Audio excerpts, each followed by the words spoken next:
Welcome to the Be the Boss Now podcast. I'm your host, Gregory Allen Datu-Sindana, president and co-founder of Can't Stop, Won't Stop Consulting, chief creative officer of Greg Dances, and #1 international best-selling author of Be the Boss Now book, 15 Key Steps to Start, Run, and Grow Your Own Business.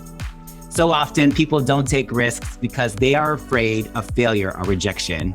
As an openly gay Filipino American who was raised in a working class, immigrant, and Catholic household, these experiences shaped my values and the entrepreneur and leader I have become, and led me to found and run different companies and nonprofits. I've also built a business that grew during the pandemic while creating opportunities and increasing access for people from diverse backgrounds. The Be the Boss Now podcast will lift up the stories of different folks who identify as Black, Indigenous, Latinx, Asian, Middle Eastern, women, queer, people with disabilities, and those living at the intersections of multiple of these identities. I believe there is a boss in all of us, especially for those of us who have historically lacked representation and leadership. Furthermore, when we embrace fear and failure as inspiration to guide us on our journeys, it will be for the better and in service to making our biggest, boldest, most audacious dreams a reality. Anathea Chino, Acomo Pueblo, is a queer Indigenous woman working to create pathways that ensure women of color, queer people, and Indigenous people are visible and represented in the U.S. political landscape. Anathea has more than 18 years of experience as a political strategist, fundraiser, and operative at the tribal, state, and national levels. Anathea co-founded and is the executive director of Advanced Native Political Leadership, the first and only national Native organization aimed at addressing the underrepresentation of Native Americans in local and state elected leadership. Previously, she worked at Ultraviolet, Democracy Alliance, and Neiman Marcus. Anathea was selected for the She the People's 20 for 2020, a list highlighting women of color in politics to watch in 2020. She currently serves on the National Board of Directors and advisory boards of Americans for Indian Opportunity, California Native Vote Project, Emergent Fund, and Inclusive. Anathea is a co-principal for the Women's Democracy Lab, a project created to radically reimagine what leadership looks like and ensure Indigenous women and women of color can thrive in elected office. A co-founder of Indigenous Women Rise, and a founding board member and former president of Emerge New Mexico. She also serves as a mentor for the Fannie Lou Hamer Fellowship through the Sandler Phillips Center. During rare moments, you can find Anathea adventuring with her partner, their 6-year-old, and their adorable dog.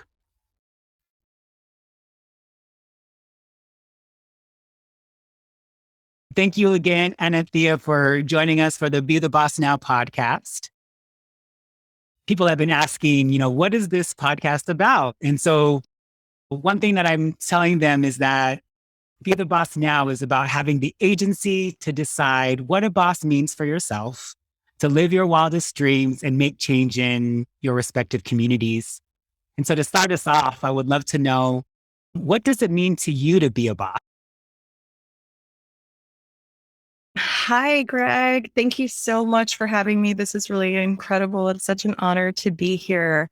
To be a boss, that's such an interesting thing to sit with. I feel like leadership is such an interesting thing in the pathway. My pathway to leadership has been very interesting. I think for me, it means that I have a tremendous amount of responsibility to discover, to lift up and support more people to come into their own leadership positions and their own awareness that they are leaders, and intentionally use my role as a space to create pathways and visibility for queer Indigenous women. It also means that when I am a follower and when my role is to be a listener, and to create spaces for others to lead. It also means for me that I know that I don't have all of the answers, and that we're relying on like my close network of advisors and friends is absolutely critical. It is a constant learning process for myself. Thank you for sharing that. And as I'm reflecting even on my own journey, I was thinking about how there was a lot of fear of failure or rejection. Mhm. And as I've been, hearing other stories and in understanding what's stopping people from actually being the boss now or starting their own business, people are afraid to take the risks because of that fear of failure or rejection. And if anything, I found that experiencing those setbacks and failures have actually taught me my greatest lessons and strengthened my sense of self. And so, as you're reflecting on your journey in leadership and being a boss now, can you tell us about a time when failure or rejection was actually your friend? So much rejection. Greg, I worked in development and fundraising and philanthropy for over 15 years. Rejection is like a very close acquaintance of mine. I am very used to being told no. I have hundreds of those stories. I think failure actually makes me think of launching a national organization at the start of a pandemic.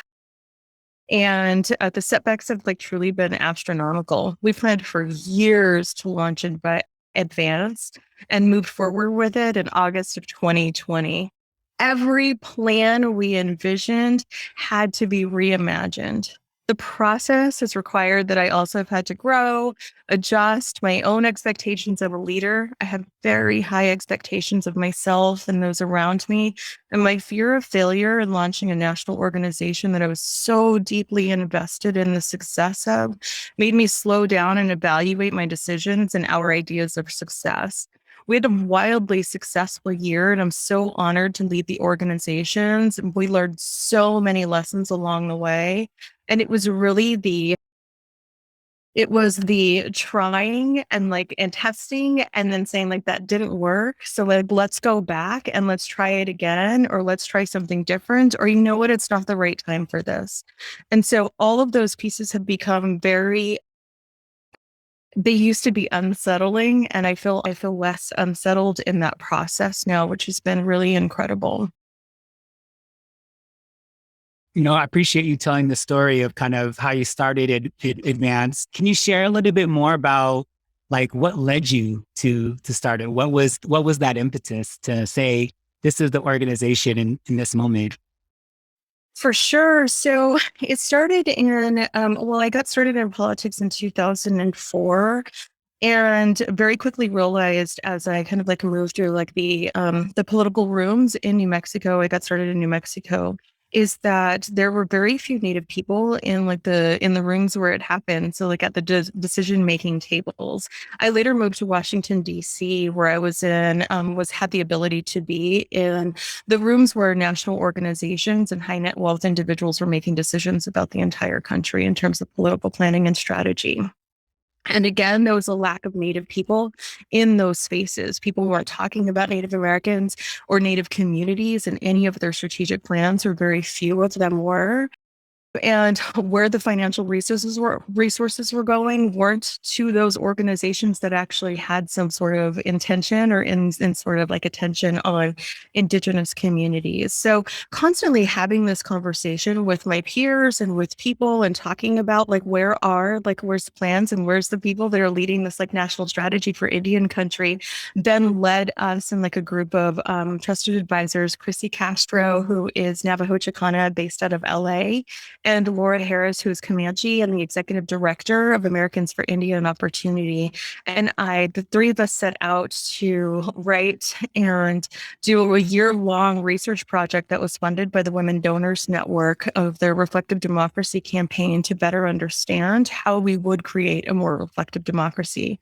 That white paper then led us to discover that there was like a number of challenges, barriers, and opportunities. So our next step was, if we were going to take small little bites of like figuring out how to solve this and achieve parity and build political power by and for Indigenous people, what would that look like? So in 2016, Advanced Native Political Leadership was born. There are 4 co-founders. Chrissy is one of them.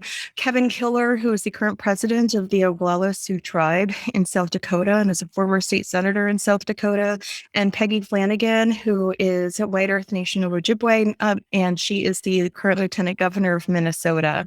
So the 4 of us co-founded Advance in 2016 and led the organization as an all-volunteer project. And so we hired staff in 2020, and now we have a staff of 3 full-time people, full-time employees, and 1 part-time. So beautiful. Appreciate you sharing that. I, I'm thinking about reflecting on you saying you moved to DC and then had the chance to be in meetings and spaces, and particularly with high wealth, high net individuals. Can you share a little bit more about what that experience was in philanthropy, what that experience in philanthropy was like, and how that informed your perspective and the need to create pathways to ensure that women of color and queer people and Indigenous people are visible and represented? Well, Greg, the imposter syndrome was real. I remember walking to, and you and I are friends from DC, and I remember walking from my apartment in DC to the organization that I worked with, and I would have to listen intentionally sometimes to like certain playlists and like music that would hype me up and like get me ready to walk into these rooms. I think the experience of philanthropy, like ultimately demystified for me that anyone has more value than any human being. And that was a really long trajectory in order for me to be there.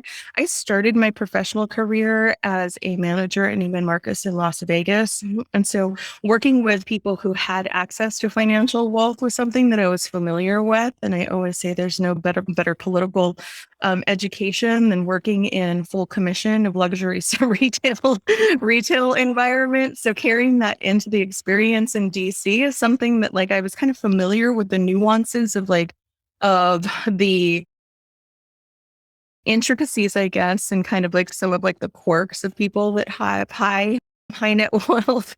But it also took a huge amount of courage to believe that I was also as worthy in these spaces. And for so long, I struggled with the imposter syndrome. And I used to look around the rooms and look for other people that were like me, and there weren't any. And likely there still aren't very many now. And so I had to remind myself to take up space.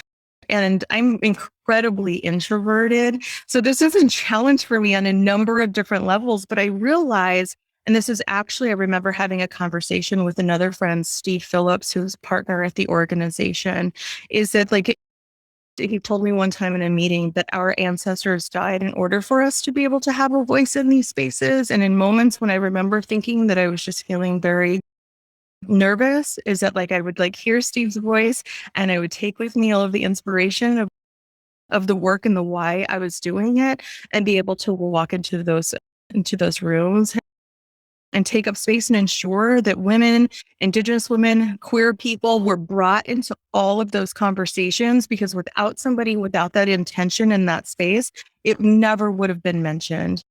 And that responsibility carried me very far. So as a dancer, you can imagine that I'm trying to imagine what that Anathea hype playlist included. Was there a particular artist or a song that you included in that playlist? It's really interesting. So at the time, it was like, I don't have it any longer because it was like on an iPod, I believe. Is that what they were called back in the day? But I had it on like an iPod, but it was actually a list of my stepfather is the head of our song society at Acomo Pueblo, where I am from.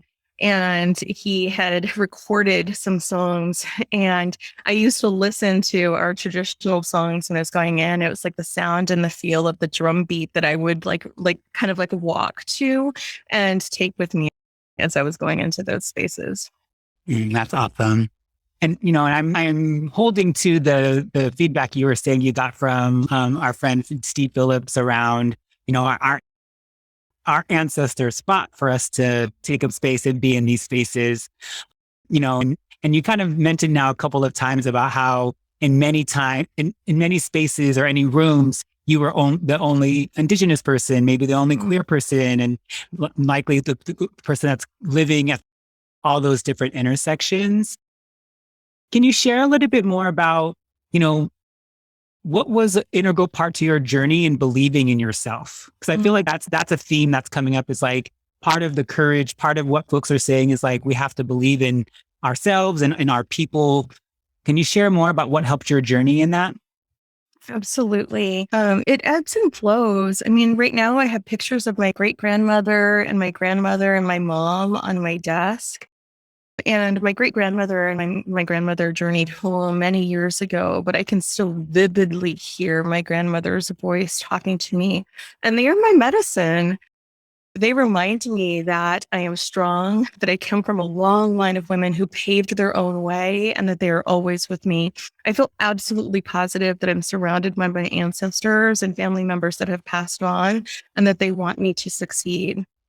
All along the pathways and walking into those spaces is like I could hear my grandmother. She used to call me TD, and I can like just hear it so vividly. And I was like, "Okay, grandma," like, and she was very like she was very rigid, and I just like know that I had to get into those spaces. But in moments when I'm feeling, I guess, like the weakest and not quite as strong, I can like hear her kind of like scolding me into like erect position, stand up position, and to walk in and know that I am there for a reason.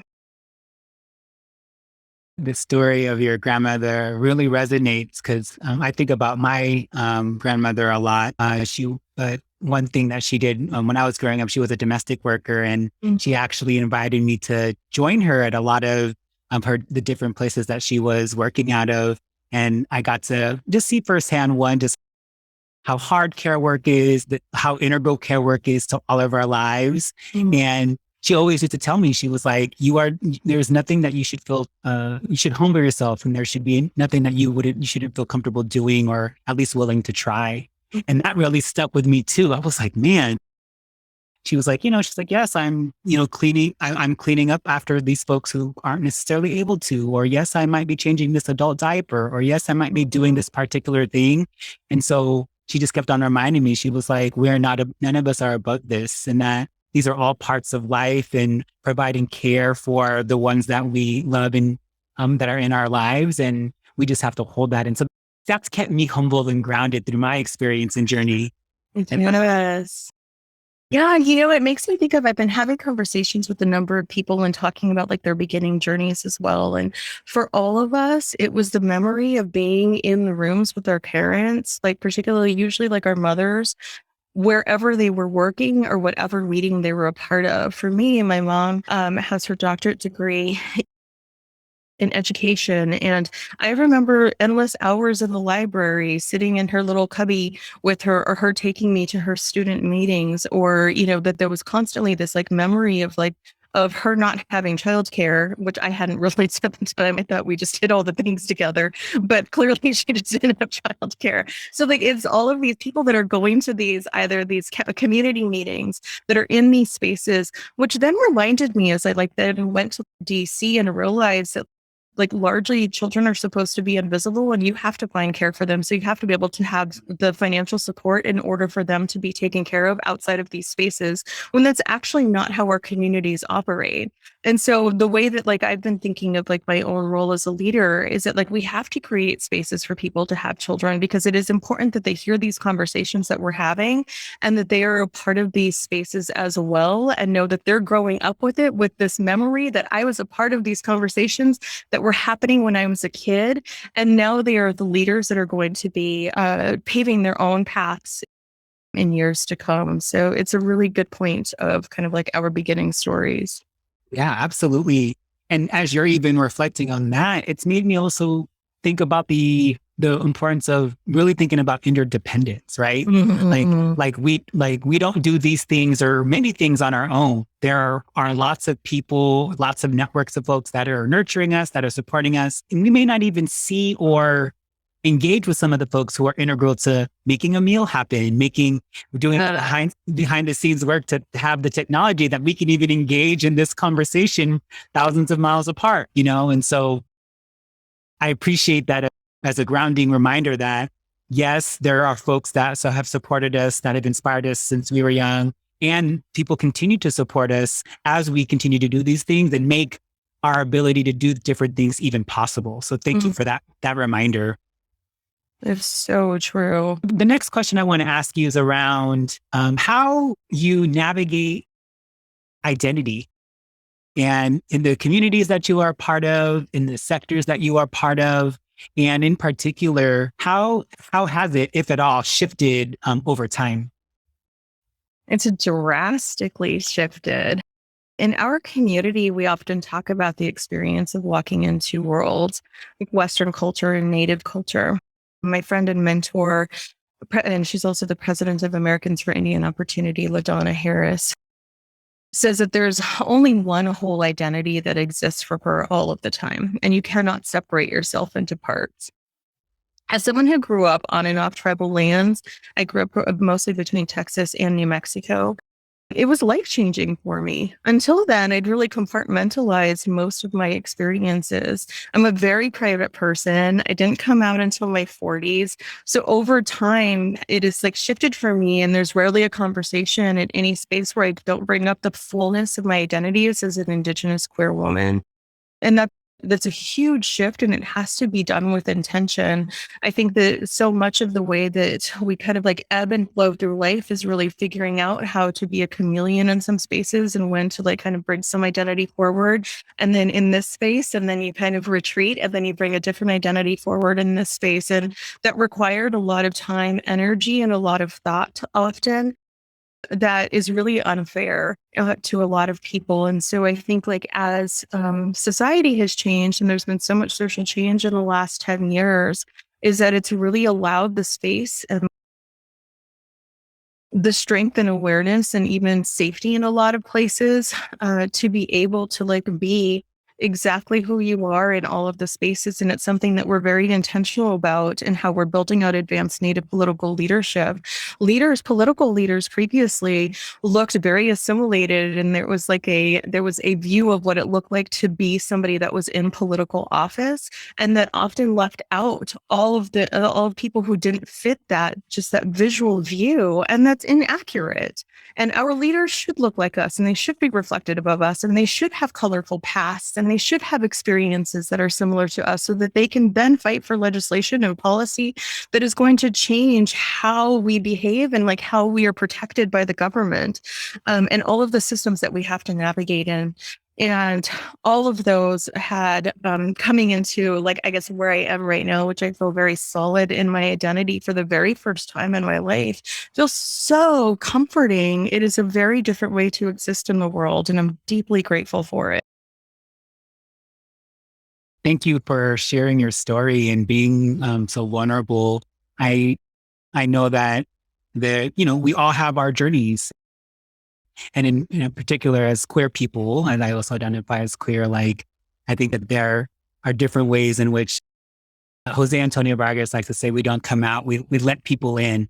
And I think there are different reasons or different ways in which we let people into the fullness of our identities, including our sexuality and sexual orientation. And you talked a little bit about how it wasn't until your 40s that you were able to do that. Can you share a little bit more about that experience? And, was there a particular moment that helped you say, you know what, I'm okay with sharing this, or I'm okay with letting folks in on this? Or was there something that maybe you want to offer to folks who are struggling with this right now, however old they may be, and are considering or want to let folks in or come out? And what would you encourage or tell them after sharing that experience? It's such a great question. I think the thing that like I was most pleasantly surprised by is that the network of friends, family, close advisors are exactly who I thought they were. And so it was like every single time I would kind of build up this conversation in my mind. I would practice it out loud. I would say it. And then I would the first time I said it was to one of my nearest and dearest friends, and she invited me over for dinner. And I was like, I have something to tell you. And I was like starting to cry, and it was like this whole thing. And she was just like, you're queer. And I was like, You didn't even let me say it. And she was like, and then like, it was like every conversation that I had after that was like, cool, we know, are we going to go to dinner? You know, like it was just like regular schmegular life. And it was like things just went on. And it was like that then like affirmed for me that I'd been on the right path in terms of creating a network of people around me who were going to love and support me regardless of what choices I made in life generally. And that we have come so far in ways, and that it just was part of conversation. And that was like my non-native, largely like my non-native community. The native community really wanted to have some deep conversations about it, very loving, but wanted to have some deep conversations about it. I think the thing that blew my mind the most was when I'd had, because I am so private and because I'm such an introvert, I often don't spend time talking about myself in spaces. I'm often more of like the listening role. And my partner had told me about why it's so important to have these conversations, particularly as a Native woman in spaces. And it took me a long time to kind of get there. And where it really came out is I had a conversation. I was coming out to my 9-year-old cousin last summer. And I wanted to tell him because I felt like he and I have always been very connected. And so I told him, and I even had the same sort of build up, and I was just like, I need to tell you something. And so we had this, like, it was just him and I in my high school bedroom. And we were talking, and he was staying with my mom at the time. And then he hugged me and he said, I love you. And he said, I know. And then the very next day, he said, I have to tell you something. And I have a picture of like him doing this. And he wrote on 3 pages. And the first page, he wrote I. And the second page, he wrote M. And the third page, he wrote gay. And I was just like, and I looked at him and I was just, and so we had this conversation and I was just like, like he's 9. And so he was just like, I know, he's like, I have access to the internet. I know like what everything means. And it was just like this awareness of like, of course it matters that I say this. Of course it matters that he has somebody that is an example of telling him that like, yes, you are. Like you get to be supported. You get to be safe. You get to be all of exactly who you want to be at 9. And his entire life looks so different from mine because he is able to say those words. And so through the rest of the time that I was like, that we were kind of sharing this space together, we went through and told my family together. We told my parents, my family, and then it has then been a trajectory of like figuring out how to help him navigate the rest of the world, which is like going to be full of ups and downs. But it was a stark reminder to me that it is important to have these conversations and for me to feel very comfortable in saying so many things out loud in ways that feel very vulnerable and private for me is that actually is really important to connect with other people and to create space for other people. And so I think that has been like the biggest lesson. And now it's just like, I'm like constantly talking about it in spaces because it's important and it matters that people have examples. That was such a beautiful moment. Thank you for letting us in on that story and experience. And I appreciate you saying that because there's many moments where people are always like, you always have to mention you're gay. You always have to mention you're queer. And I'm like, and there's actually, I was reflecting as you were talking and 2 reasons why I do that. One is because I feel like I've come a long way in my own journey and I want people to understand and know that like, that wasn't always the case for me and that me as affirming myself and happen to do it in front of other people is a reminder of how far we've come, but also how far I've come and how far more we have to go. And 2, for me,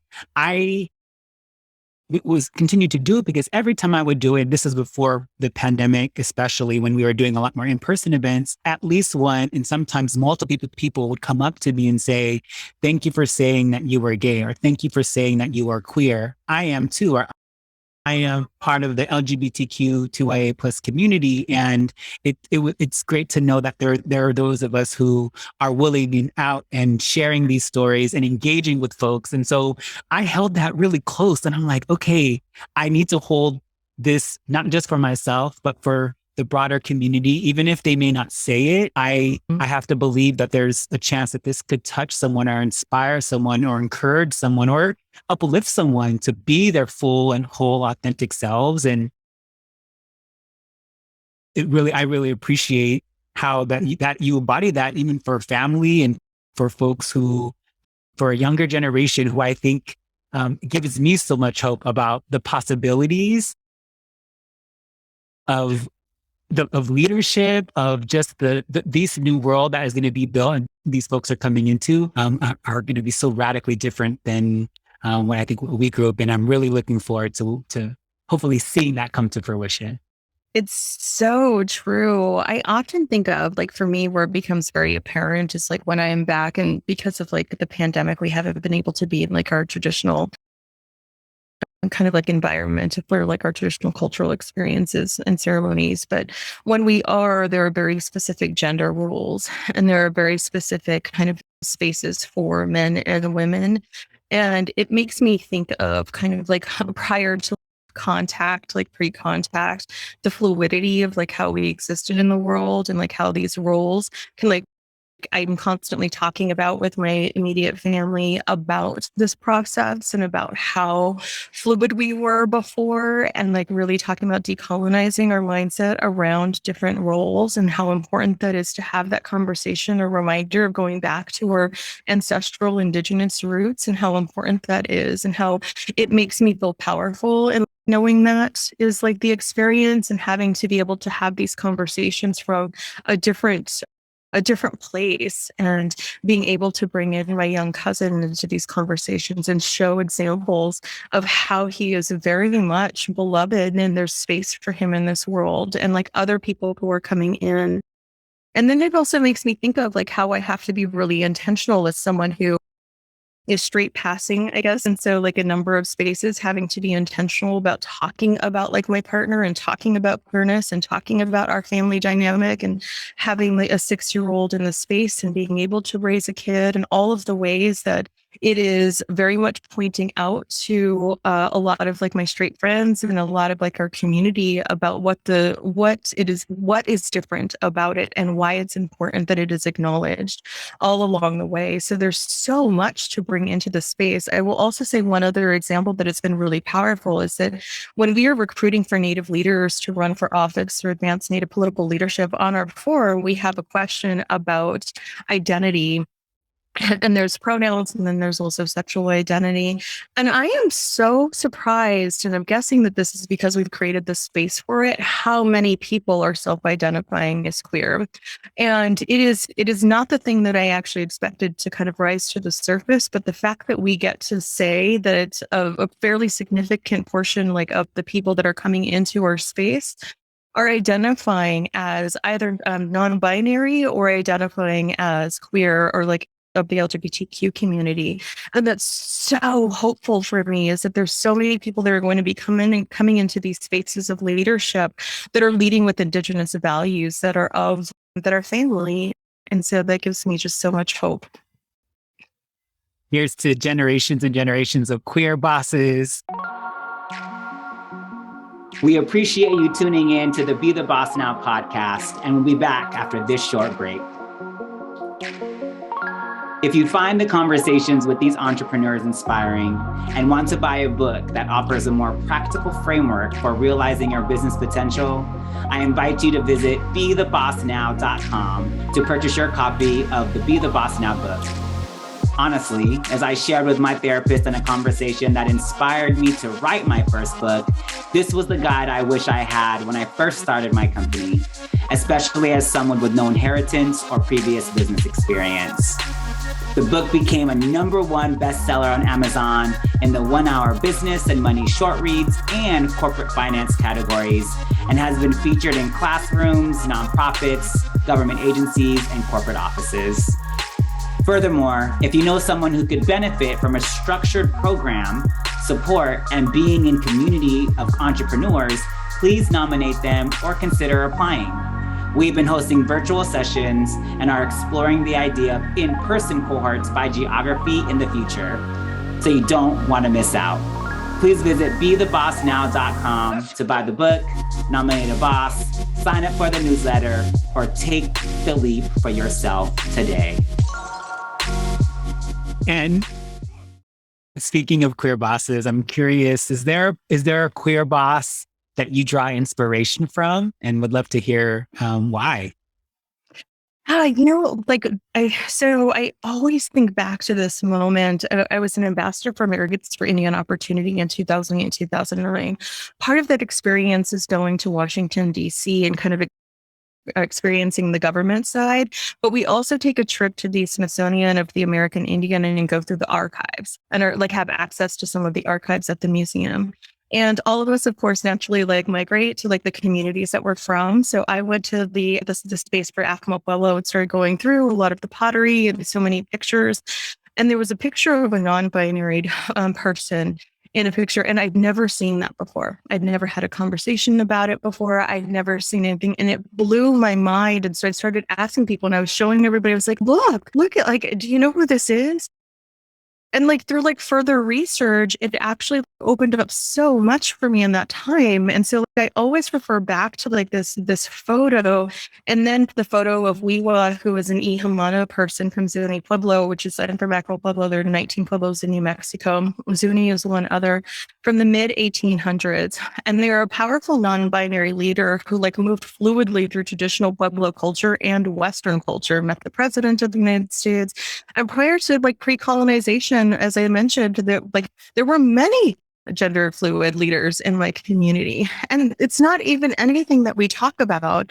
But when I think of and have since learned more about Wiwa and the person who was then using their positioning to be able to talk and educate and share and fight for their community in different spaces, it is they are someone that I draw for inspiration from on a regular, and feeling that you are kind of often in spaces where you have to be able to migrate through several different spaces while maintaining the strength of the wholeness of who you are.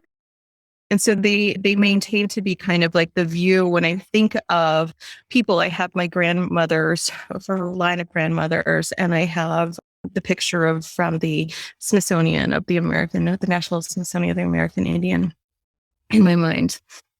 I appreciate you bringing Wiwa into the space.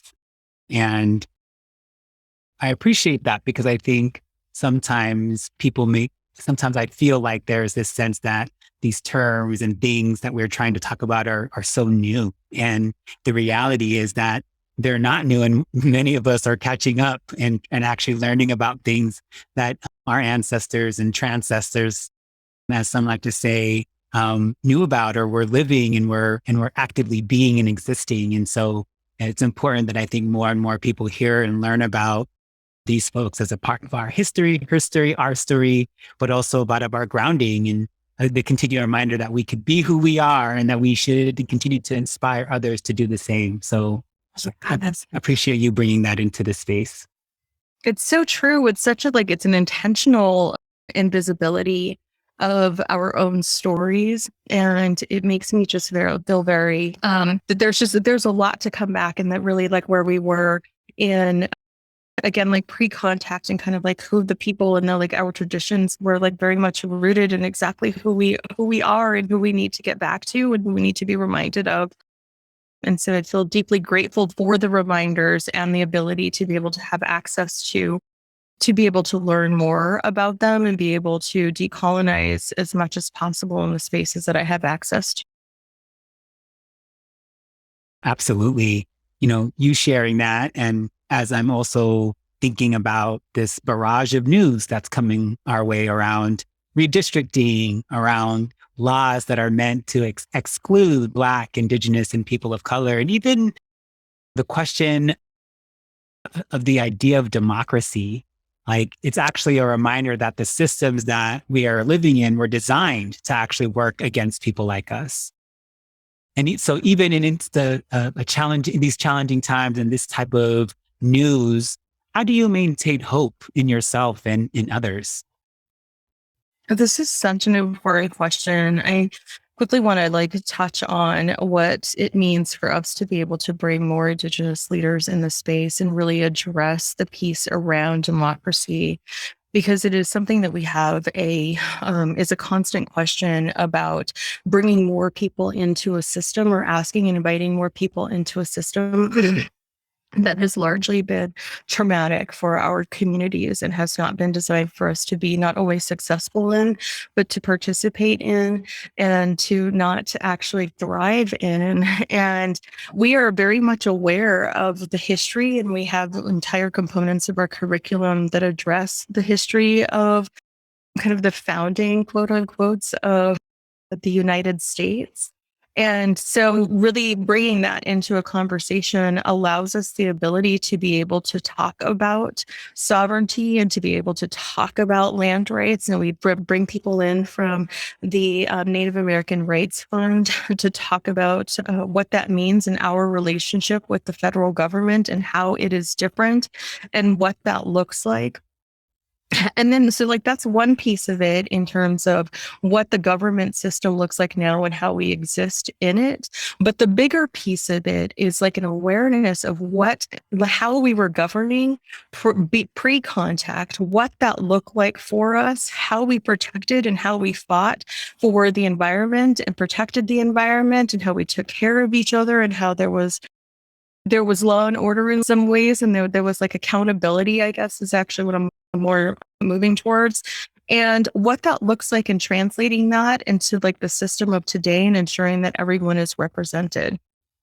And what it is like making sure that not only are Native people aware of how tribal sovereignty operates and like the issue of self-governance, which we're very familiar with, but also how we are educating non-Native people in these spaces to be able to engage with Native communities. And so the issue around redistricting and around laws that are restricting Black and Indigenous and to people of color participation in terms of voting participation are beyond egregious. And the ways that we can fight that are to be engaged in these systems. And so we don't have like a non-vote is definitely a vote. And we don't have the ability to not participate in these spaces. So what actually gives me hope is I think about we launched our first Native Leadership Institute training in 2021 with 14 brilliant Native leaders who will run for office in the near future. And when they're elected, they will be guided by Indigenous values that remind us that we are all interconnected with every living organism, and that we have a responsibility to protect them in the short time that we have in these bodies. It sounds a little bit romanticized, but it's how we relate with each other, what makes our leadership so powerful. I'm also hopeful in this moment that in this like time of like deep unrest and like uncertainty and social change, is that it is evidence to our ability to adapt, adjust, and undo and reimagine a whole new political system.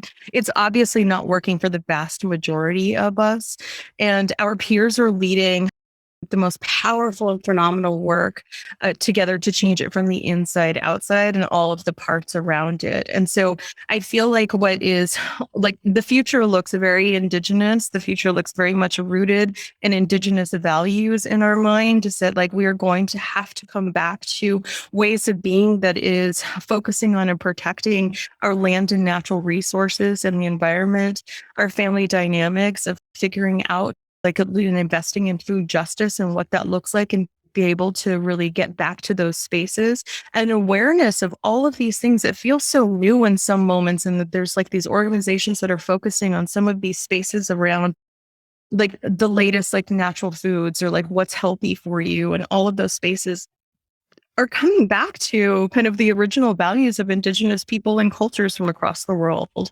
So we are very much going to be coming back to what is very familiar to Indigenous people and leadership. And we're ready for it. I thank you for lifting that up. And I appreciate you. I heard some things in there around related to the values and the traditions and the culture of Indigenous people, related to how we're interwoven, the pieces around family and community, accountability. And one thing you named in there was was sharing about how you help non-Native folks understand this. Mm-hmm. For someone who may be not as familiar, or who is new to learning, what's an example or two of how they could honor these values, traditions, and cultures, or learn more about Indigenous peoples and culture in this way? It's such a great question. There are so many ways. We have a number of conversations of like holding non-native people accountable to doing the learning on their own.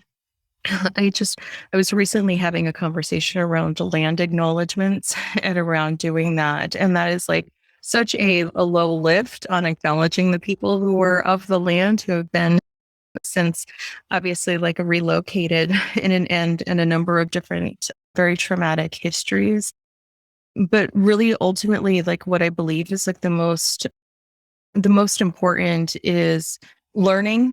And there are a number of different books that are available that are written by Indigenous scholars and Indigenous leaders to be able to engage with the community. And if you are learning and acknowledging the people who are living in that land, learn more about them and seek out the organizations that are doing the work. It was the first thing I did when I moved to Philadelphia, was realize and seek out the organizations that are doing the work and that are in the community and that are doing their very best to stay connected to their culture. Is figuring out like where they are gathering. Ask for an invitation. I think if you are near tribal lands, following protocol to be able to engage with those communities, there's a way and a respectful way of engaging in the community and with the community. And like, don't ask them to do the work for you. Do the work on your own. I think that there's a huge amount of responsibility that we have to learn about each other. And so there's a vast amount of information available on the internet. That does not mean you find the native person and ask them another ton of questions about themselves, because that is one experience versus actually taking time to do the work on your own. Absolutely. Yeah. I appreciate you naming that about a land acknowledgement, because it's something that it's a practice that even in meetings or other spaces where I name Anacostans, Nakochanks, Piscataway peoples. And as I did my research, I actually found out there was like a land trust and a way to be able to support folks, and particularly Piscataway peoples. And that has been an important part of how I understand the history of Indigenous people, especially in the area that I'm currently living in and residing on. And so I think that's a helpful tip and a reminder to myself and others, especially non-Native and non-Indigenous folks, to say, look, this is a responsibility we have to learn, to honor, to respect, and to continue, because it's an ongoing process. And so thank you for sharing some of that insight, and even the work that you are doing within Indigenous and Native communities, in the particular systems that we're currently navigating. You mentioned one thing, and I would love to ask you more about this, but you mentioned self-governance. Can you share more about what this means to you, and how that has been translated or appropriated in culture today? Absolutely. So self-governance in our communities allows us the ability to have government to government relationships with either the state and or federal government. And this can be translated in a number of different ways. It means that in order to be able to negotiate healthcare, for instance, with the community, is that this is done through the Department of Interior in DC. And so some of like the ways of like operating and like how federal dollars are allocated to federally recognized tribes across the United States is done directly. And so this also means that infrastructure, all negotiations that are happening around what is happening on our lands, is our land. That is like, we are making those decisions for ourselves. And so what it requires is for like native leaders or non-native leaders, people who have like native communities or tribal lands in their district, is that they are negotiating with a federal agency, a sovereign agency in their community. And that is like then been, it's been appropriated in a number of different, there's a lot of misunderstanding about what that means. So often what we get is, oh, you got college tuition for free. You don't have to pay for taxes. You have all of these like living off of the government. And it is, not only is it untrue, but the resources that are allocated are like only for people often living on tribal lands, not people living off. Over 70% of people live off of tribal lands. And what it also means is that like it is being able to be, have a connection to your own community is often met with so many different barriers that the pathway to be able to receive any sort of resources, that like language resources, to access like language, to access traditional ceremonies are often, if you do have tribal lands, these are only for people that have tribal lands, are often inaccessible to people, because you have to be able to like have access. But in a number of different ways, the dynamic and understanding of sovereignty is complex, and it's often overlooked, and it's often meant to be invisible, and it's also often challenged by people who don't understand it and feel threatened. And so there's a number of ways that we have to work to like honor and like maintain our closeness with our communities while living off of tribal lands. That is an entire additional layer of understanding how we operate in the world as Indigenous people. Absolutely. I appreciate you naming that, because in my own politicization and understanding, I've been learning a lot about self-governance and sovereignty, particularly from Native folks. And for me, it's important framework or thinking around when we are reimagining a new political system.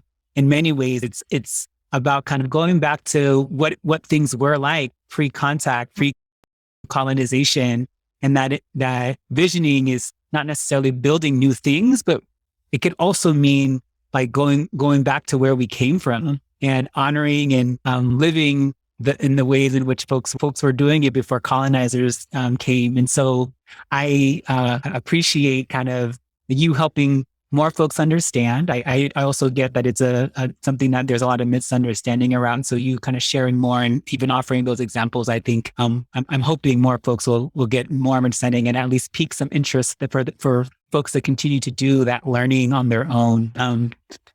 I want to, take a moment now to think back and to think about Anathea at 15 years old. Looking back or thinking about Anathea then, what would you tell her?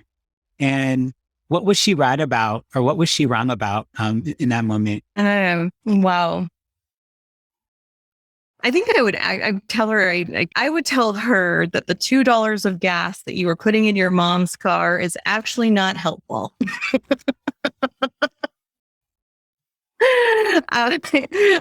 But then I would also tell her that the sentiment is in the right place, and that one day I will be able to be more generous. I think that like there's so much to be wrong about in that moment. And like 15 is such an interesting time before you're kind of like leaving. For many people, not all, it can happen at different times for people when you're leaving a household. And being able to like be very indignant about a lot of things.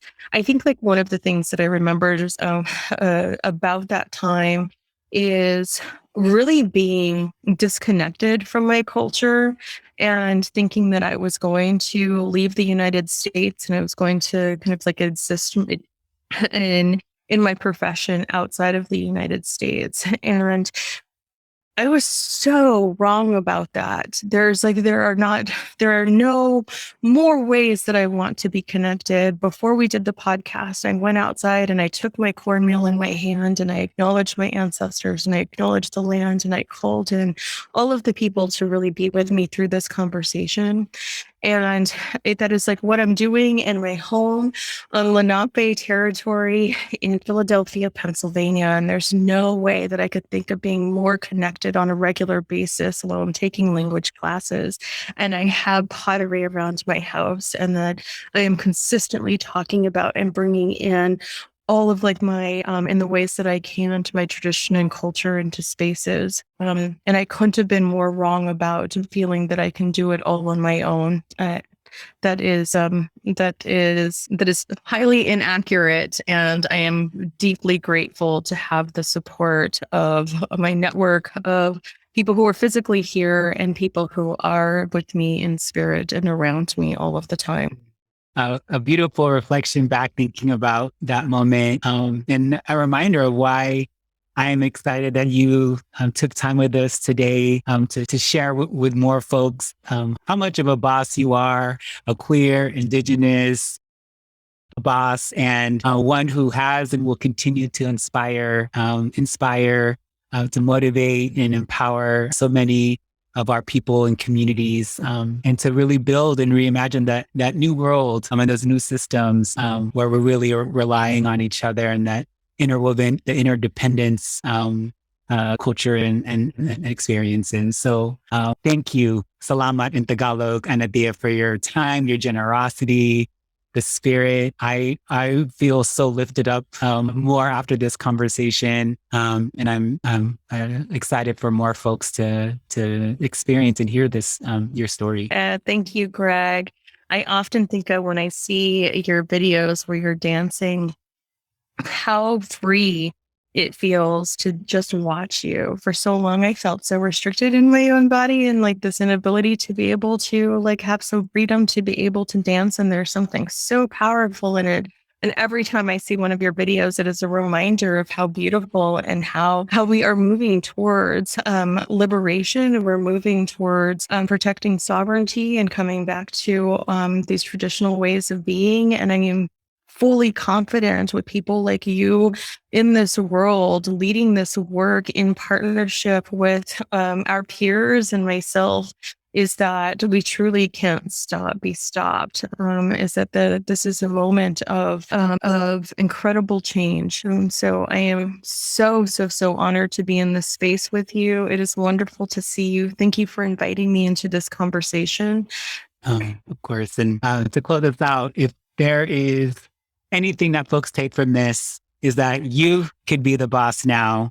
You can be that queer boss, that Indigenous boss, the woman of color boss, be a boss like Anathea.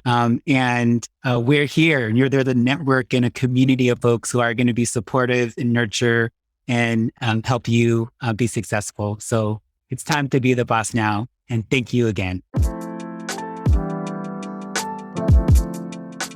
Thank you for checking out the Be the Boss Now podcast with your host, Gregory Allen Datu Sandana, president and co-founder of Can't Stop, Won't Stop Consulting. We believe you can and will be a stronger entrepreneur, embracing fear, honoring failure, and remaining humble enough to be teachable. Check out our book, this podcast, and other resources available for those of you current or aspiring bosses at BeTheBossNow.com. Be sure to follow Can't Stop, Won't Stop Consulting or myself on all major social media platforms at CSWS Consulting and at Gregory Sandana at GREGORYCENDANA. More information can also be found on our website at cswsconsulting.com. The Can't Stop, Won't Stop Consulting team would also like to thank the following people who are critical to the production of the Be the Boss Now podcast. Vanessa Shilawala of Thrive Spice Media, executive producer. Melissa Kelly Calibri, accessibility coordinator.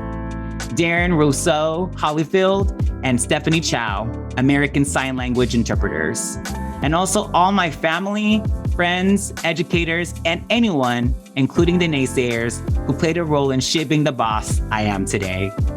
This is for you and for everyone with an idea of starting a business. Let this be a guide, light, and motivation. We all can be the boss now.